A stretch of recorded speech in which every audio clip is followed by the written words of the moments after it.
హాస్టల్లో అందరూ ఇంట్లో ఉన్నారు. కానీ నేను మాత్రం హాస్టల్లోనే ఉన్నాను. యాక్చువల్లీ మాకు 27 వరకు సంక్రాంతి హాలిడేస్.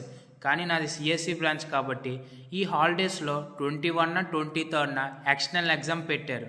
ఇంకా ఆ ఎక్స్టర్నల్ ఎగ్జామ్ రాయడానికి హాస్టల్కి వస్తే ఫస్ట్ ఫ్లోర్లో ఆ రూమోడు ఈ రూమోడు తప్ప ఏ రూమోడు లేడు. మెయిన్ నా రూమ్ చూస్తే ఇంత సైలెంట్గా ఉంది. ఎందుకంటే మా రూమ్మేట్లు అందరూ ఇంట్లో ఉన్నారు కాబట్టి.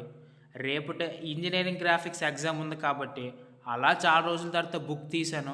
ఈ బొమ్మలన్నీ కొత్తగా కనబడ్డాయి. ఎందుకంటే మనం ఫస్ట్ సెమిస్టర్ అంతా ఎప్పుడు బొమ్మలు ప్రాక్టీసే చేయలే కదా. ఇంక ఈ ఒక్కరోజు రాత్రిలో ఏడ్ చేస్తామని ల్యాప్టాప్ ఆఫ్ చేసి డోర్ లాక్ వేసి లైట్ ఆఫ్ చేసి పడుకునిపోయాను. మళ్ళీ మార్నింగ్ లేసి వాకింగ్కి వెళ్ళాను.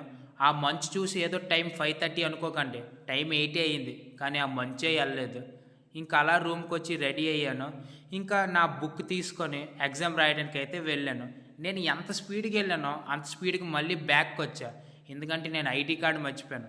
ఒకవేళ ఈ ఐడి కార్డు లేకుండా వెళ్ళుంటే ఈరోజు నా ఎగ్జామ్ అయిపోయాను. ఇంకా ఐడి కార్డు తీసుకొని వెళ్ళిపోయాను. నేను ఇంకా ఎగ్జామ్ రాసి రూమ్కి వచ్చి జస్ట్ కళ్ళు మూసి పడుకున్నా. అప్పుడే చీకటి అయిపోయింది. ఇంక ఎలాగా చీకటి అయింది కదా, ఇంకా అలా మెస్కి వచ్చాను. మళ్ళీ చాలా రోజుల తర్వాత వెళ్తున్నాను.